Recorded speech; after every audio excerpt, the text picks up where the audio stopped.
Microsoft founder, ప్రపంచ అపర కుబేరుడు అని అనగానే ఎవరికైనా గుర్తుకొచ్చే మొదటి పేరు బిల్ గేట్స్ గారు. ఆయన గారు అని ఎందుకు సంబోధించాను అంటే ఆయన కేవలం ఎక్కువ ధనాన్ని సంపాదించే వాళ్ళలో అద్భుతమైన ర్యాంకులో ఉన్నాడు అని నేను గౌరవించట్లేదు. ఆయనకు వచ్చిన ధనంలో 99% ధనాన్ని వైద్య, విద్య, పేదరిక నిర్మూలన, వ్యవసాయ క్షేత్రం వీటన్నిటికీ కూడా ప్రపంచంలో ఉండేటువంటి వివిధ దేశాల యొక్క ప్రజలకు, పేద ప్రజలకు ఆయన సహాయ సహకారాలు అందిస్తున్నాడు. అంత గొప్ప వ్యక్తి ఆయన్ని కలవాలన్నా, ఆయనతో ఫోటో దిగాలన్నా చాలా కష్టమైన పని. అపర కుబేరుడు ఏ సాయం అయినా సరే ప్రపంచ వ్యాప్తంగా చేసేటువంటి గొప్ప వ్యక్తి కాదు, శక్తి. అలాంటి వ్యక్తిని 30 సంవత్సరాల క్రితమే తెలుగు ఉమ్మడి రాష్ట్రాల్లోకి నారా చంద్రబాబు నాయుడు గారు తీసుకొచ్చారు. అప్పట్లోనే యావత్ ప్రపంచం మొత్తం, భారతదేశంలో ఉండేటువంటి అన్ని రాష్ట్రాల ప్రజలు, ముఖ్యమంత్రులు కూడా ముక్కున వేలేసుకున్నారు. 3 దశాబ్దాల తర్వాత మళ్ళీ అదే నారా చంద్రబాబు నాయుడు గారి యొక్క విజన్ ని నమ్మి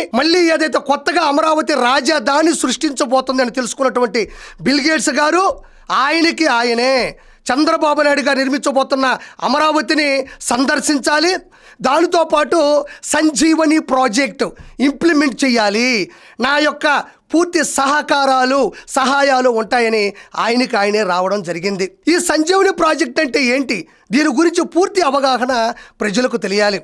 సంజీవని ప్రాజెక్ట్ యొక్క పూర్తి ఉద్దేశం ఏంటి అంటే గ్రామీణ ప్రాంతాల్లో డిజిటల్ హెల్త్ కార్డులు, 2.5 లక్షల ఉచిత హెల్త్ ఇన్సూరెన్సులు, ఉచిత వైద్య పరీక్షలు, మాతా శిశు సంరక్షణ, వీటన్నిటికీ సంబంధించి ఆంధ్రప్రదేశ్లో ఉండేటువంటి 26 జిల్లాల్లో ఉండేటువంటి పేద ప్రజల, గ్రామీణ ప్రాంతాల పేద ప్రజలకు ఇది ఇంప్లిమెంట్ చేయాలి, పేద ప్రజలకు ఇది అందివ్వాలి అని బిల్ గేట్స్ గారు ఒక అడుగు అమరావతి వైపు వేసి ఈరోజు మొదటిగా కుప్పంలో పైలట్ నిర్వహించారు. అంటే శాంపుల్ నిర్వహిస్తే అది సక్సెస్ అయింది. చిత్తూరు జిల్లా నుంచి మొదలయ్యి అతి తక్కువ రోజుల్లోనే సెంట్రల్ గవర్నమెంట్ సాక్షిగా బిల్ గేట్స్ గారి యొక్క అడుగు జాడల్లో ఈరోజు అమరావతి అద్భుతమైన స్థాయికి వెళ్ళబోతుంది. ఇది సంజీవని ప్రాజెక్టుకి సంబంధించినటువంటి గొప్ప విషయం అని నేను మీకు చెప్తున్నాను.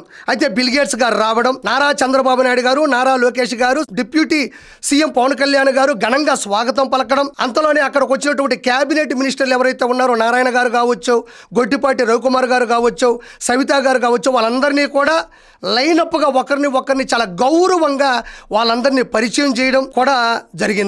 అయితే ఈరోజు అంటే 28 రాష్ట్రాలు ఉన్నటువంటి భారతదేశంలో, అంటే ఆంధ్రప్రదేశ్ తీసేస్తే 27 రాష్ట్రాల్లో ఉన్నటువంటి ముఖ్యమంత్రులు, అక్కడ ఉన్నటువంటి నాయకులు, విశ్లేషకులు, మీడియా ప్రతినిధులు కూడా ఆశ్చర్యపోతున్నారు.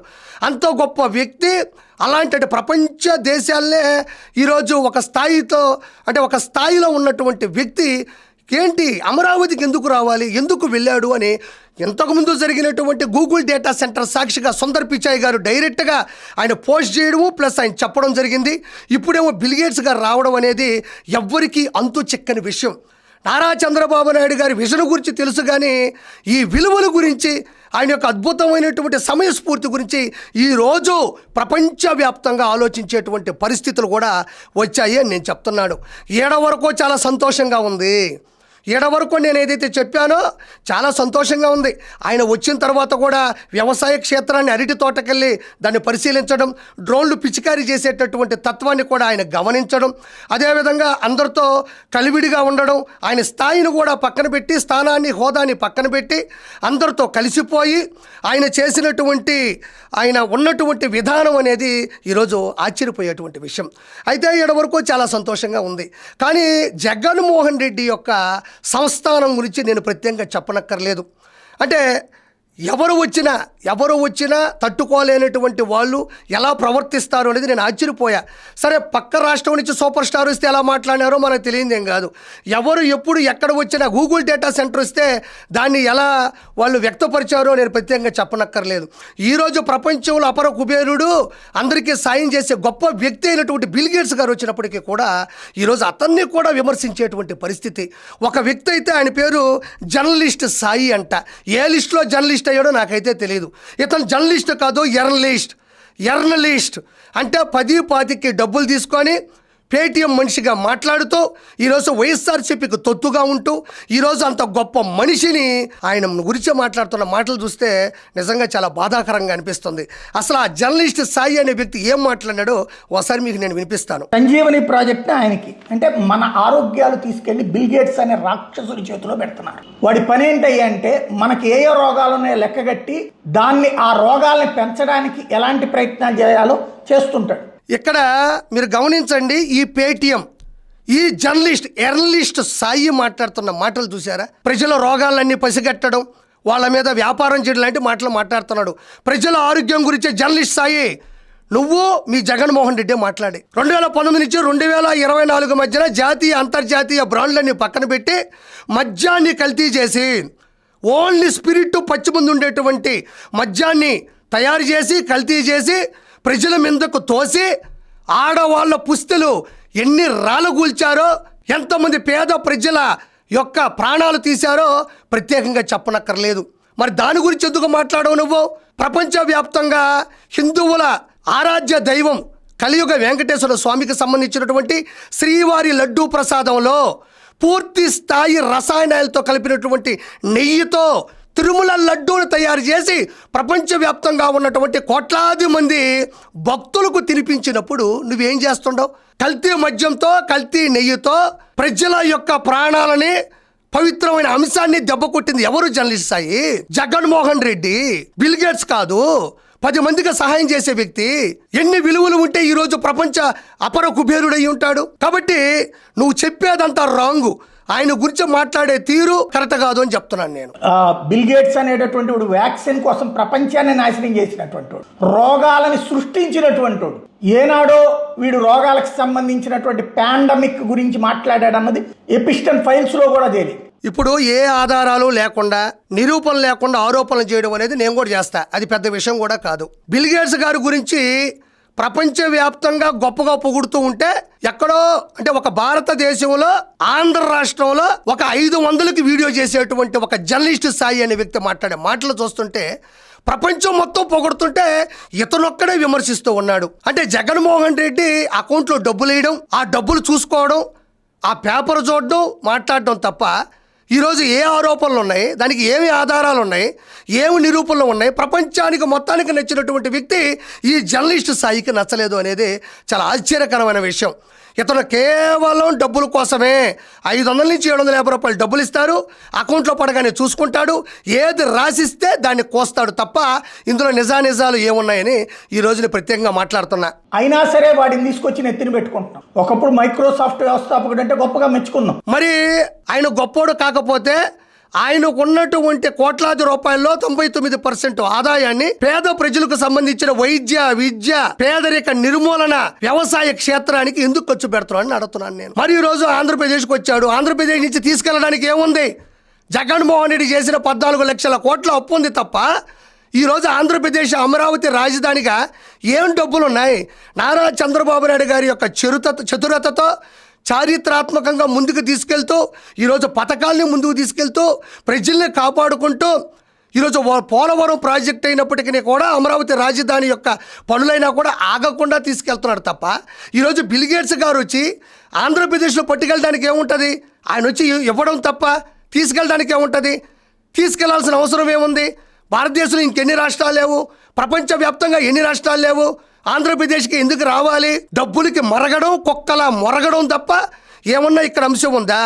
ఇలాంటి వ్యక్తులు పట్టుకుని ఇలా మాట్లాడుతూ ఉంటే దానికి జగన్మోహన్ రెడ్డి నవ్వుకోవడం ఎంతవరకు కరెక్ట్ అని నేను ఈరోజు మాట్లాడుతున్నా. ఓకే, ఈ జర్నలిస్ట్ సాయి గురించి పక్కన పెడితే ఇంతకు ముందు కూడా గూగుల్ డేటా సెంటర్ వచ్చింది విశాఖపట్నానికి. లక్షల కోట్ల రూపాయల పెట్టుబడులు, లక్షల మందికి ఉపాధి కల్పన. దాని గురించి కూడా ఏం మాట్లాడారో ఒకసారి వినండి. అంటే ఇప్పుడు ఈరోజు బిల్ గేట్స్ గారి గురించే కాదు కానీ Google data centre Sundar Pichai గారే ఒక ఇంటర్వ్యూలో చెప్పారు. ఆయన ట్వీట్ చేసినప్పటికీ కూడా ఏం మాట్లాడో ఒకసారి వినండి. అసలు ఆ డేటా సెంటర్ అంటే ఏంటో సింపుల్ గా మనం చెప్పాలంటే అదొక గోడౌన్ లాంటిది. అంటే మొత్తం అరేంజ్మెంట్లు చేసేసి బయటకు వెళ్ళి తాళం వేసి బయట ఒక గూర్ఖాన్ని కూర్చోబెట్టేస్తే గోడౌన్ పని అయిపోద్ది. చూడండి, గూగుల్ డేటా సెంటర్ ఇదేదో మనం రాసుకున్నటువంటి మనం రిజిస్ట్రేషన్ చేసుకున్నటువంటి సంస్థ కూడా కాదు. ప్రపంచవ్యాప్తంగా ఉండే గూగుల్కి సంబంధించినటువంటి Google data centre Sundar Pichai గారే డైరెక్ట్గా మేము విశాఖపట్నంలో దాన్ని నెలకొల్పబోతున్నాం, దాని యొక్క ఉపయోగాలు ఎంతమందికి ఉపాధి కల్పన ఉండబోతుందని చెప్పిన తర్వాత కూడా గూగుల్ డేటా సెంటర్ అంటే ఒక గోడౌన్ అంట, దానికి తాళా వేసేసి జోబులు వేసుకుంటే బయట ఒక సెక్యూరిటీ గార్డు కూర్చో ఉంటాడంట. అంటే దాని గురించి కూడా ఇంతకుముందు ఈరోజు బిల్ గేట్స్ గారి గురించే కాదు, సుందర్ పిచాయ్ గారికి సంబంధించినటువంటి సంస్థ గురించి కూడా మాట్లాడేటువంటి మాటలు. అయితే ఇక్కడ మీరు ఆలోచిస్తే ఇంతకు ముందు సూపర్ స్టార్ రజనీకాంత్ గారు చంద్రబాబు నాయుడు గారి మీద, ఆయనకి ఎన్టీఆర్ గారి మీద, తెలుగుదేశం పార్టీ మీద అమితమైనటువంటి ప్రేమ. ఆయన ఒక సభలో ప్రజల ముందు కూర్చొని ఉన్నప్పుడు ఆయన మాట్లాడి వెళ్ళిపోయిన తర్వాత ఆయనేమి వైఎస్ఆర్సీపీని ఎండగట్టాలని లేదు, వైఎస్ఆర్సీపీ నుంచి బ్యాడ్గా మాట్లాడలేదు, జగన్మోహన్ రెడ్డిని ఆయన వెకిలి చేష్టాలు చేస్తూ మాట్లాడలేదు. కేవలం ఆయన యొక్క ప్రేమని చెప్పి అక్కడి నుంచి వెళ్ళిపోయాడు. దాని తర్వాత వెనక ముందు చూసుకోకుండా కొడాలి నాని ఎలా మాట్లాడాడో ఒకసారి వినండి. నిన్న వచ్చాడు ఒక స్టారు, పక్క రాష్ట్రానికి సంబంధించినటువంటి స్టారు, ఇక్కడ జీరో, అక్కడ హీరో, ఇక్కడ జీరో. ఆ జీరో వచ్చి ఇక్కడ చెప్తాడు చంద్రబాబు నాయుడు పరిపాలన బాగుంటుంది, వీడి విధన బాగుంటుంది, వీడి పిండగుడు బాగుంటుంది అని చెప్పి. నీచమైనటువంటి వ్యక్తుల్లో రజనీకాంత్ కూడా ఒకడు. చూసారా, సూపర్ స్టార్ రజనీకాంత్ గారు భారతదేశ వ్యాప్తంగానే కాదు ప్రపంచ వ్యాప్తంగా పాన్ ఇండియా సినిమాని రుచి చూపించిన వ్యక్తి. ప్రపంచ వ్యాప్తంగా ప్రపంచ జనాలందరూ కూడా ఆయన స్టైల్కి, ఆయన డైలాగ్ డెలివరీకి, ఆయన బాడీ లాంగ్వేజ్కి, ఆయన కలెక్షన్స్కి, ఆయన మంచి హృదయానికి హార్డ్ కోర్ ఫ్యాన్స్ ఉన్నారు.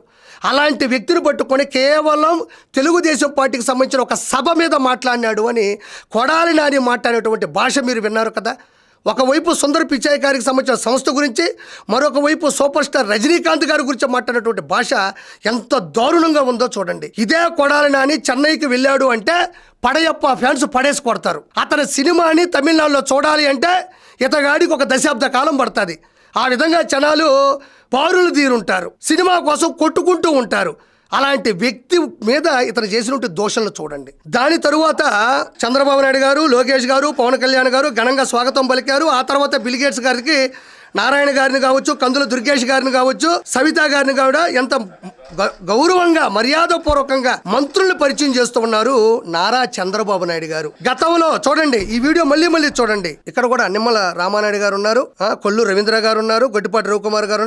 ఈ ఫోటో చూడండి. ఈ ఫోటో ప్రపంచ వ్యాప్తంగా మంచి పేరున్నటువంటి మైక్రోసాఫ్ట్ ఫౌండర్ బిల్ గేట్స్ గారు వస్తే నారా చంద్రబాబు నాయుడు గారు ఎలా పరిచయం చేశారో చూశారు. అదే జగన్మోహన్ రెడ్డి ఒక రాష్ట్రానికి ముఖ్యమంత్రి, ఆయన ప్రపంచంలోనే చరిత్ర అతను. ఆయన ఇంట్లో నుంచి బయటకు వచ్చే లోపు వీళ్ళ పడిగాపులు చూడండి. ఇక్కడ చూడండి, ఎస్సీ, కాపు, ఎస్టీ, బీసీ, నందిగం సురేష్ అనుకుంటా నేను. ఆయన వచ్చేలోపు వీళ్ళందరికీ కనీసం వెయిటింగ్ హాల్ లేకుండా, వీళ్ళకి మర్యాద లేకుండా, వీళ్ళందరినీ ఒక కాన్ఫరెన్స్ మీటింగ్లో కూర్చోకుండా వీళ్ళకి ఇచ్చినటువంటి విలువ చూడండి. నేను కేవలం క్యాష్లని నేను చెప్పట్లేదు, ఎవరికైనా విలువ ఇవ్వాలి కదా.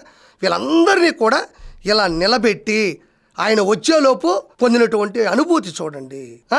ఈరోజు అదే జగన్మోహన్ రెడ్డికి సంబంధించినటువంటి ఈ పేటీఎం, ఈ జర్నలిస్ట్ అనే పేరు చెప్పుకొని ముసుగులో ఉండేటువంటి సాయి మాట్లాడేటువంటి మాటలు ప్రతి ఒక్కరు కూడా వ్యతిరేకిస్తున్నారు. ఏది ఏమైనా ప్రజలారా, 100% బిల్ గేట్స్ గారి యొక్క సహాయ సహకారాలతో ఈరోజు సంజీవని ప్రాజెక్ట్ అనేది పేద ప్రజల గ్రామీణ ప్రాంతాల్లో హెల్త్ డిజిటల్ కార్డులు కావచ్చు, 2.5 లక్షల ఉచిత హెల్త్ ఇన్సూరెన్సులు కావచ్చు, ఉచిత వైద్య పరీక్షలు కావచ్చు, అదేవిధంగా మాతా శిశు సంరక్షణ సంబంధించినటువంటి పూర్తి ప్రాజెక్టు కూడా జనంలోకి రాబోతుంది. నారా చంద్రబాబు నాయుడు గారు అమరావతి సాక్షిగా ఆంధ్ర రాష్ట్ర అభివృద్ధిని అంతెందుకు ఎత్తుకుంటూ పోతూనే ఉంటాడు. అంతకు మించి పైకి తీసుకొని వెళ్తూనే ఉంటాడు.